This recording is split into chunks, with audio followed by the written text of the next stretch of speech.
बच्चों, अब तक हम संसाधनों के बारे में पढ़ रहे थे। आज हम मृदा संसाधन के बारे में पढ़ेंगे। मृदा मीन्स मिट्टी। और मृदा को संसाधन क्यों कहते हैं? क्योंकि सभी जीवों का आधार जो है वो मृदा है। जानवर हैं, घास चरने वाले जानवर हैं। घास कहाँ पैदा होती है बेटा? मिट्टी में पैदा होती है। मिट्टी के बिना पौधों का जीवन, पौधों का पैदा होना संभव नहीं है। और पौधे पैदा नहीं होंगे, फल पैदा नहीं होंगे, अन्न पैदा नहीं होगा तो मनुष्य का जीवन भी असंभव है। तो इसलिए मृदा को भी एक संसाधन माना गया है। मिट्टी अथवा मृदा सबसे महत्वपूर्ण नवीकरण योग्य प्राकृतिक संसाधन, यानी दोबारा मृदा बन जाती है। नवीकरण योग्य है, इसे दोबारा बनाया जा सके। यह पौधों के विकास का माध्यम है जो पृथ्वी पर विभिन्न प्रकार के जीवों का पोषण करती है। मैंने आपको बताया कि पृथ्वी पर विभिन्न प्रकार के पौधों का विकास होता है। मृदा एक जीवंत तंत्र है। जीवंत मतलब सजीव, जिसके ऊपर सजीव लोग जो रहे वो रहते हैं। और मृदा भी एक तरह से सजीव तंत्र माना गया है, क्योंकि इस पर ही सभी सजीवों का जीवन जो है वो आश्रित है। कुछ किलोमीटर गहरी मृदा बनने में लाखों वर्ष लग जाते हैं, यानी गहराई तक मृदा बनने में जो है वो लाखों वर्ष लग जाते हैं। मृदा बनने की प्रक्रिया में उच्चावच, जनक शैल अथवा संस्तर शैल, जलवायु, वनस्पति, अन्य जैव पदार्थ और समय मुख्य कारक है। अब अगर मैं प्रश्न आपको देती हूँ, कई सारे बच्चे मुझसे बार बार पूछते हैं कि मैम इस प्रश्न का आंसर हमको नहीं मिला।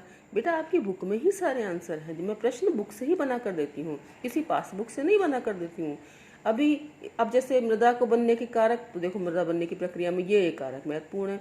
लेकिन क्या होता है, कुछ बच्चों के पास तो बुक्स नहीं है। बुक्स हैं तो उनमें से ढूंढने का प्रयास नहीं करते। मैं फोटोज भेजती हूँ, लेकिन फिर भी आपको ऐसा लगता है जैसे पका पकाया माल चाहिए कि बस मैडम लिख दें पेज पे और हम उतार लें उसको। बेटा खुद जब तक नहीं ढूंढोगे तब तक आपको आंसर नहीं आएगा। प्रकृति की अनेकों तत्व जैसे तापमान परिवर्तन, बहते जल की क्रिया, पवन, हिम नदी यानी बर्फ से ढकी हुई नदी, और अपघटन यानी टूटने की क्रिया आदि मृदा बनने की प्रक्रिया में योगदान देते हैं। प्रकृति के अनेक तत्व से तापमान में चेंज होना, अभी आप देख रहे हो इस समय गर्मी का मौसम चल रहा है, सर्दी का मौसम चलता है, बारिश आ जाती है। इसी प्रकार से बहता जल की क्रिया, बहता हुआ जल कई बार मिट्टी को बहुत तेजी से काटता हुआ ले जाता है। पवन यानी हवा, हिम नदी यानी बर्फीली नदियाँ, और अपघटन यानी टूटने की क्रिया, ये सब मृदा के बनने की प्रक्रिया में योगदान देते हैं। मृदा बनने के कारक तो ये हैं, और मृदा बनने की प्रक्रिया में अन्य जिन चीज़ों का योगदान है वो ये है। मृदा में होने वाले रासायनिक और जैविक परिवर्तन भी महत्वपूर्ण है। मृदा जैव यानी ह्यूमस और अजैव दोनों प्रकार के पदार्थ से बनती है। अजैव पदार्थ जैसे तिनके वगैरह, ये सब चीज़ें हो, जैसे तिनके हो गए, जैसे कि मिट्टी हो गई, जैसे कि चूने पत्थर, जैसे ऐसे पत्थर हो गए। मिट्टी में आपने मिट्टी का ढेला उठाओगे तो बहुत सारी चीज़ें मिलेंगी। मिट्टी के ढेले को उठा के अगर पानी में डालोगे तो पत्तियाँ भी मिलेंगी उसमें। और छोटे छोटे जो कीटाणु होते हैं वो भी मृदा में पाए जाते हैं, वो मृदा में ह्यूमस बनाते हैं। ह्यूमस बनाने से क्या होता है, मृदा उपजाऊ होती है। मृदा बनने की प्रक्रिया को निर्धारित करने वाले तत्वों, उनके रंग, गहराई, गठन, आयु व रासायनिक और भौतिक गुणों के आधार पर मृदा को निम्न भागों में बांटा गया है। यानी मृदा को बांटने की जब मृदा को वर्गीकृत किया जाता तो किन किन चीज़ों को देखा जाता है, उनका तत्व, उनका रंग, उनकी गहराई, उनका गठन कि कितने समय में बने हैं, उनकी आयु कितनी वर्ष पुरानी है, और रासायनिक और भौतिक गुण। मृदाओं का वर्गीकरण। भारत में अनेक प्रकार के उच्चावच भू आकृतियाँ, जलवायु और वनस्पतियाँ पाई जाती हैं। कहीं पर पहाड़ पाए जाते हैं, कहीं पठार पाए जाते हैं। ऐसी अलग अलग तरह की भू आकृतियाँ मिलती हैं। कहीं पथरीली ज़मीन है, कहीं रेतीली ज़मीन है। और जलवायु कहते हैं एक निश्चित समय अंतराल पर कहीं पर रहने पर उस जगह के मौसम का जो अंदाज़ा लगाया जाता है, जैसे कब सर्दी पड़ती है, कब गर्मी पड़ती है, कब बारिश आती है, कब कैसा मौसम रहता है, उसको जलवायु कहते हैं। और वनस्पतियाँ पाई जाती हैं। इस कारण अनेक प्रकार की मृदाएं विकसित हुई हैं। सबसे पहली मृदा है जलोढ़ मृदा, यानी कि जो मृदा जो है वो नदियाँ अपने साथ बहा कर लाती है। जलोढ़ मृदा जो होती है वो बहुत उपजाऊ मृदा होती है। ये मृदा विस्तृत रूप से फैली हुई है और देश की महत्वपूर्ण मृदा है। वास्तव में संपूर्ण उत्तरी मैदान जलोढ़ मृदा से बना है। उत्तरी मैदान मीन्स जो भारत का, अब मैं जैसे मैप दिखा रही हूँ तो ऊपर का जो हिस्सा है ये उत्तरी मैदान कहलाता है। वास्तव में संपूर्ण उत्तरी मैदान जलोढ़ मृदा से बना है। यह मृदाएं हिमालय की 3 महत्वपूर्ण नदी तंत्रों, आप 9th क्लास में पढ़ के आए होंगे शायद, कि 3 नदी तंत्र है, सिंधु और उसकी सहायक नदियां, गंगा और उसकी सहायक नदियां, ब्रह्मपुत्र और उसकी सहायक नदियां द्वारा लाए गए निक्षेपों से बनी, यानी जो अपने साथ बहाकर जो चीज़ें लाए हैं उनसे लाकर उन्होंने मैदानों में ये चीज़ें छोड़ी हैं। नदियाँ जब पहाड़ों से निकलती हैं उसके साथ अपने साथ बहुत सारी पत्थर, कंकड़, मिट्टी बहाकर लाती है। और उन्हें मैदान, जब नदी किसी महासागर में गिरती है उससे पहले डेल्टा बनाती है, यानी कई धाराओं में बंटकर गिरती है, और वहाँ पर जो मिट्टी छोड़कर जाती है, मिट्टी, कंकड़, पत्थर, उस मिट्टी को जलोढ़ मृदा कहते हैं। एक संकरे गलियारों के द्वारा ये मृदाएं राजस्थान और गुजरात तक फैली हुई हैं। पूर्वी तटीय मैदान विशेषकर महानदी, गोदावरी, कृष्णा और कावेरी नदियां के डेल्टे भी जलोढ़ मृदा से बने हैं।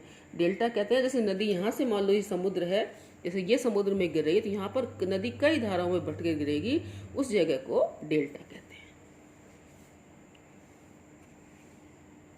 जलोढ़ मृदा में रेत, सिल्ट और मृत्तिका के विभिन्न अनुपात पाए जाते हैं। जैसे हम नदी के मुहाने से घाटी में की ऊपर की ओर जाते हैं, मृदा के कणों का आकार बढ़ता चला जाता है। यानी जैसे जैसे हम नदी के मुहाने, नदी जहाँ से गिर रही, जहाँ पर नदी का जो अंत है उससे लेकर अगर हम ऊपर की ओर जाएंगे तो मृदा के कण जो है वो बड़ी मात्रा, थोड़े बड़ी साइज के हो जाएंगे। नदी घाटी के ऊपरी भाग जैसे ढाल वाले भाग के समीप मोटे कण वाली मृदाएं पाई जाती हैं। ऐसी मृदाएं पर्वतों की तलहटी पर बने मैदान से द्वार और चौ क्षेत्र और तराई में आमतौर पर पाई जाती हैं। कणों के आकार या घटकों के आधार पर मृदाओं की पहचान उनकी आयु से भी की जाती है। आयु के आधार पर जलोढ़ मृदाएं 2 प्रकार की, तो जलोढ़ मृदाओं के 2 प्रकार है, खादर और बांगर। जो पुरानी जलोढ़ मृदा है वो बांगर कहलाती है, और जो नई जलोढ़ मृदा है वो खादर कहलाती है। बांगर मृदा में कंकर ग्रंथियों की मात्रा ज्यादा होती है, और खादर मृदा में बांगर मृदा की तुलना में ज्यादा महीन कण पाए जाते हैं। अब खादर और बांगर में अंतर आए तो क्या लिखना है, पुराना जलोढ़ बांगर कहलाता है, नया जलोढ़ खादर कहलाता है। बांगर में कंकर की ग्रंथियों की मात्रा ज्यादा होती है, जबकि खादर में जो है वो महीन कण पाए जाते हैं। जलोढ़ मृदाएं बहुत उपजाऊ होती है। मैंने कहा ना, जो नदियां अपने साथ मिट्टी बहाकर लाती हैं, नदियों के जो साथ आती है वो मृदा जो है बहुत उपजाऊ होती है। अधिकतर जलोढ़ मृदाएं पोटाश, फास्फोरस और चूना युक्त। तो जलोढ़ मृदा में क्या क्या चीजें पाई जाती है, पोटाश पाया जाता है, फास्फोरस और चूना, जो इसको गन्ने, चावल, गेहूं और अन्य अनाजों और दलहन फसलों की खेती के लिए उपयुक्त बनाती है। अधिक उपजाऊपन के कारण जलोढ़ मृदा वाले क्षेत्रों में गहन कृषि की जाती है। गहन कृषि यानी जिसमें वर्ष में 3 बार फसलें पैदा की जा सके, ऐसी कृषि को गहन कृषि कहते हैं, जहाँ पर मशीनों का प्रयोग करके, अधिक श्रम का प्रयोग करके, अधिक पूंजी लगाकर बहुत अधिक मात्रा में उत्पादन करने की कोशिश की जाए, और जहाँ जनसंख्या का घनत्व भी अधिक है। ज़्यादा जनसंख्या है इसलिए अधिक मात्रा में उत्पादन करने की आवश्यकता है। सूखे क्षेत्रों की मृदा अधिक क्षारीय होती है। मृदाओं का सही उपचार और सिंचाई करके इनकी पैदावार बढ़ाई जा सकती है। अब काली मृदा, जैसा कि नाम से ही है कि इस मृदा का रंग जो होता है वो काला होता है। इन मृदाओं का रंग काला ने रेगर मृदाएं भी कहा जाता है। काली मृदा कपास की खेती के लिए उपयुक्त समझी जाती है। कपास बेटा आपने देखा होगा, कपास का एक पौधा होता है जिसमें से डोरियां आती हैं, और डोरियों में जैसे फूल खिलते हैं ऐसे उन डोरियों में रुई भरी हुई होती है, और काली कपास मृदा के नाम से जानी जाती है।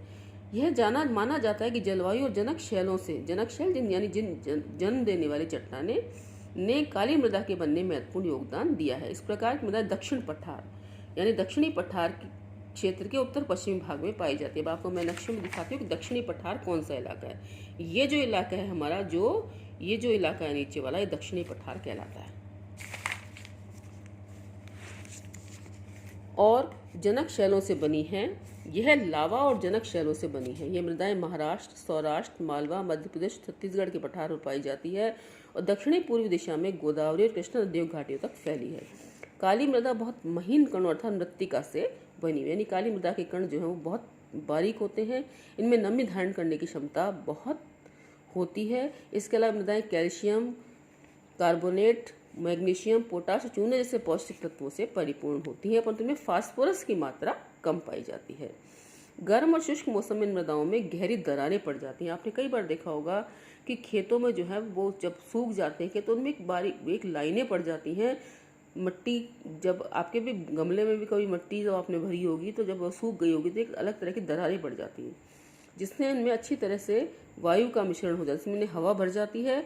गीली होने पर मृदाएं चिपचिपी हो जाती है, इनमें फिसलन हो जाती है। अगर काली मृदा के ऊपर अगर आप खेत में चल लेते तो आपको गिरने का चांसेस सबसे ज़्यादा होते हैं। उनको जोतना मुश्किल होता है, इसलिए इनकी जुताई मानसून प्रारंभ होने की पहले बौछार से ही शुरू कर दी जाती है, क्योंकि जो जोतने वाले किसान हैं उनके लिए चलना मुश्किल हो जाता है, क्योंकि मृदा चिपचिपी हो जाती है गीली होने के बाद।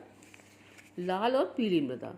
लाल मृदा दक्षिण पठार के पूर्व दक्षिण हिस्सों में द्रव्यदार आग्नेय चट्टानों में कम वर्षा वाले भागों में विकसित हुई, यानी जो वहाँ पर कम वर्षा होती है उन क्षेत्रों में विकसित हुई है।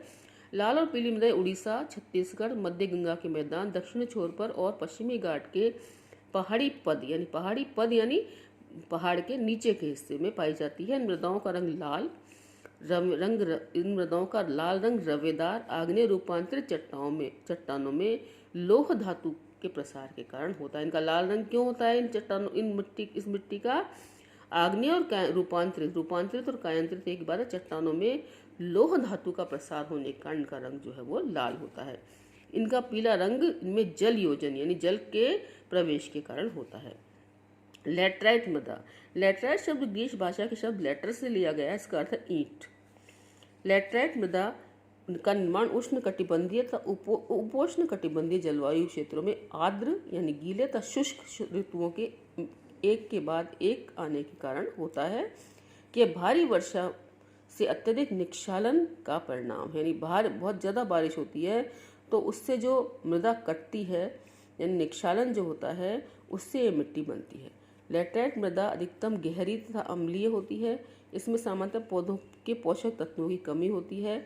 यह अधिकतर दक्षिण राज्यों, महाराष्ट्र के पश्चिमी घाट क्षेत्रों, उड़ीसा, पश्चिम बंगाल के कुछ भागों तथा उत्तर पूर्वी प्रदेशों में पाई जाती है। यानी इनमें जो है वो उपजाऊपन की मात्रा इस मिट्टी में कम होती है।